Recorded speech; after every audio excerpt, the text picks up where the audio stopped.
Hey, have you ever been around someone who seemed to have it all? The confidence, the charm, and a sense of superiority that made them stand out. But then you notice something odd, like an unpleasant body odor they can't seem to shake? You might think, wait, how is it possible that someone who is so obsessed with their image could have such a problem? Well, today we're diving into a deep and mysterious topic that many people have never even considered. Why does a narcissist's body smell? Is there more to it than just poor hygiene? Could this be a sign of divine justice, a form of karmic retribution? Stick with us until the end as we unravel the fascinating connection between narcissism and body odor. You'll be surprised by what we find out.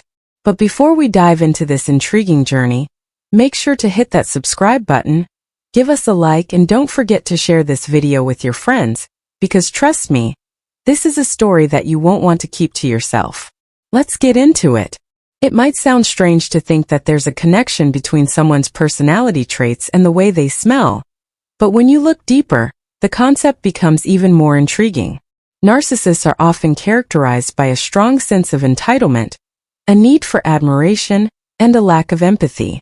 These traits make them stand out socially, but perhaps not in the way they intend.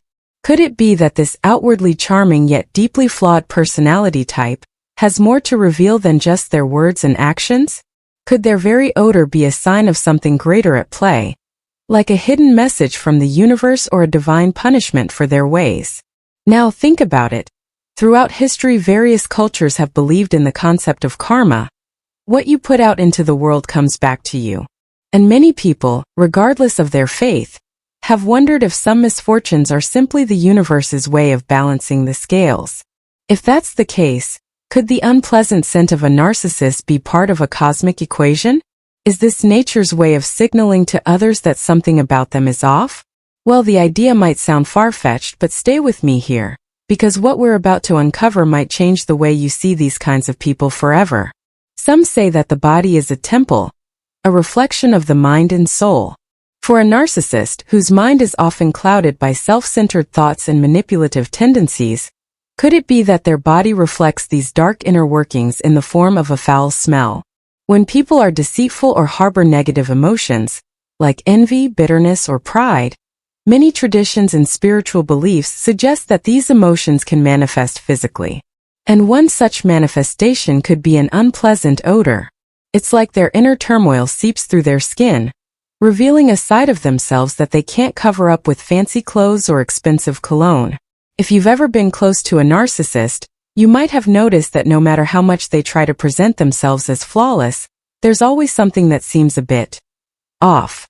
It's almost as if the universe doesn't want them to get away with their behavior completely unnoticed. Their body in a way betrays them. Even when they think they've perfected their image, something as basic and primal as scent gives them away. But why would this happen? What could cause someone who appears so outwardly pristine to struggle with something as simple as maintaining a clean smell? Well, there's more to this mystery than meets the eye. Let's dive deeper. It's well known that stress and anxiety can affect how a person smells. When we're stressed, our bodies produce different chemicals that can alter our natural scent. For a narcissist who is constantly obsessed with maintaining their image, the stress of keeping up their facade might actually be more intense than they let on. They're always trying to manage how others perceive them, and this constant pressure could result in a body that betrays their efforts. Imagine being trapped in a cycle where your outward perfection is marred by something you can't control. Could this be a form of divine irony? Could it be that the universe, or even God, is playing a cosmic joke on these self-absorbed individuals? Let's consider another angle. When people think about a divine punishment, they often imagine dramatic events, sickness, loss of wealth, or failed relationships. But what if the punishment is subtler, something that chips away at their ego without them even realizing it? Imagine the frustration of a narcissist, who prides themselves on their image, dealing with something as seemingly trivial yet deeply personal as body odor. No matter how much they try to deny or cover it up, it's there, reminding them that they are not as perfect as they believe themselves to be. Is this the universe's way of humbling them? Maybe it's God's subtle way of balancing the scales, making them face a flaw that they can't just hide behind a smile or a facade of confidence. And here's the twist. Many psychologists believe that narcissists often have underlying issues with self-esteem, despite their grandiose behavior. This internal battle can manifest in physical ways. For example, the stress and anxiety of constantly needing validation can throw off their hormones, which in turn affects their sweat and scent. So, could it be that the very trait that defines a narcissist, their need for admiration and perfection, is also what causes their body to produce an unpleasant odor? If so, the irony is almost poetic, isn't it? The same desire to appear superior might be what makes them stand out in the worst way possible. So, what does this all mean for those of us who encounter narcissists in our daily lives? Should we be looking out for these subtle signs as a way to protect ourselves? Well, it's an interesting thought, isn't it? Maybe that strange feeling you get when you're around someone who seems too good to be true has a basis in reality. Perhaps that off-putting smell is your subconscious picking up on something deeper. A warning to keep your distance. Of course, there's no scientific proof that body odor can be directly linked to someone's personality traits. But history and spiritual teaching suggest that the body, mind, and spirit are deeply interconnected. And when we think about the concept of divine justice, it's not hard to see how a narcissist's odor could be seen as a sign, an outward manifestation of their inner struggles and their failure to find true contentment, despite their endless quest for admiration. Thank you so much for watching this far. And I hope this deep dive into the mysterious connection between narcissism and body odor has given you something to think about. Remember, there's more to people than meets the eye, or in this case, meets the nose. If you found this video interesting, don't forget to subscribe, hit that like button, and share it with someone who could use a little enlightenment about what might really be going on beneath the surface. Until next time, take care, stay curious, and keep questioning the world around you.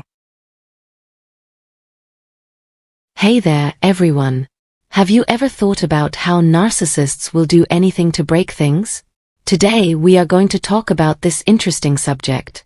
Hey, it's great to see you again. Click a subscribe and turn on alerts if you're new to this site. That way, you'll never miss one of our in-depth looks at how people act. Thanks for reading. This subject was helpful, so please rate it and tell your friends about it. Narcissists are very good at playing too big of a hand, which usually ends in pain and chaos. They break the rules over and over again until their relationships end and things change. Their goal? To get in the way of your peace, hurt your relationships, and make you feel like the doorbell is always ringing. We're going to talk about why narcissists do the things they do and how recognizing these traits can help you in your own relationships soon. Let's start right away. Narcissists have a hard time understanding other people, which makes it hard for them to be in relationships. Some people know this and try to change, but a lot of people can't break their self-centered habits.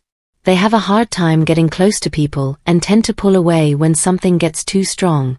Breakups often happen quickly and for no clear reason, which is confusing for both people. Let's find out more about this matter. There are narcissists who change the past and say it was your choice to end things, even though it was their plan all along. This reverse discard makes it hard to be responsible. They put too much stress on people they care about until they break, then they blame those people. The changes are made layer by layer, like the skin of an onion. Tricks like these are hard to understand if you've never been a target of them. But we have to be honest, these things do happen and can hurt people in some pretty sneaky ways. In what ways do people like narcissists? At first, charm and charisma make people want to be with you, but partners soon see that you don't respect their limits.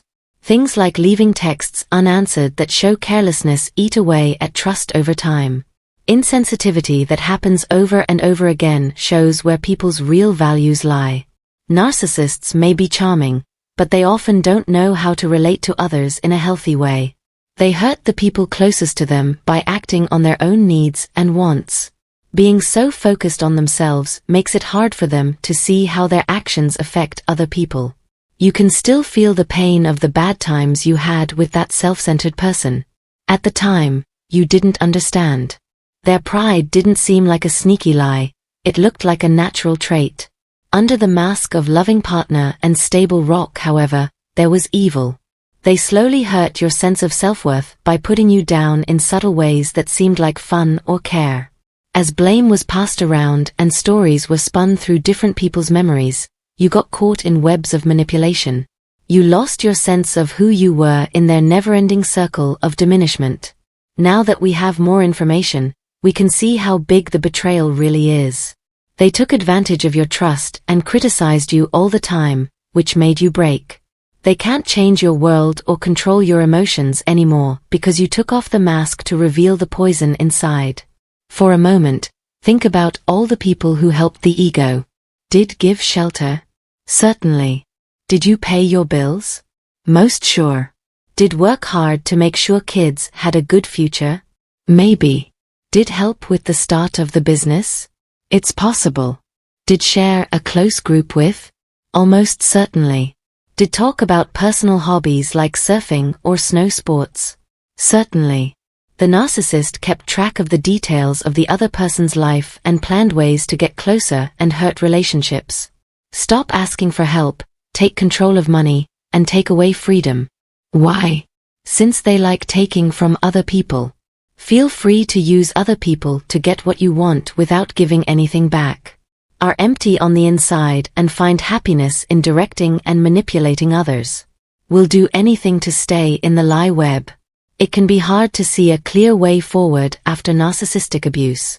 Without knowing how narcissistic manipulation works, it may seem impossible to find a way out when you're being abused and ignored all the time. It's like looking for a single needle in a huge haystack. You can't fall asleep because you're worried about how bad behavior might get worse. Where has the ego been all this time? Most likely having fun with their new goods or making up stories to hide their tracks. They are masters of making up stories that fit their own needs. To stay in charge, they are willing to put on masks of lying or spread lies about their targets. These kinds of tricks were used from the start of the relationship and might still be used if you get caught in their web of lies and control after they broke up with you. People who have been through and healed from toxic relationships learned useful things, like how to handle campaigns to hurt your reputation. In the end, these kinds of fires go out on their own. Most of the time, only the most simple minds believe the narcissist's lies. Most people can see through the lies and know they were meaningless nonsense. Even though things were probably hard back then, life goes on. There isn't enough time in the day to focus on past pains. Think about being lost and living on the streets for years. But things changed one day, and you got clean, steady work. You don't spread stories, instead, you let old problems drift away. The noise of lies died down in silence. That's right, some things that should be hidden still are. In every failed relationship, I've seen narcissists prove this again. They try too hard to be selfish. As former fans watch relationships end, they wonder what the link is between all of them. Why the shared core? One and only, this is a narcissist's trait. You get away from that curse. Narcissism can be present in anyone, whether they are a friend, co-worker, lover, or more. They move in secret lives that change from light to dark behind masks that change like those worn at a party. But finally, when it's no longer helpful, the naked ego stands. On their phones and feeling stressed, they guess that they are always right in the eyes of others. Cut off, the truth comes out, what hurts? But now that you have power, you decide who joins your board. Why aren't old ties coming apart? What is holding you back, and what will set you free the most? If they find out that you blocked them and stopped talking to them, they will look at you differently. They probably thought that by doing strange things with you, they could keep you under their control like a puppet on a string. But they didn't think you would have that aha moment and be able to cut ties. They didn't think you were strong enough, so they were surprised. Because they thought your love and kindness made you weak, they thought they knew everything about you.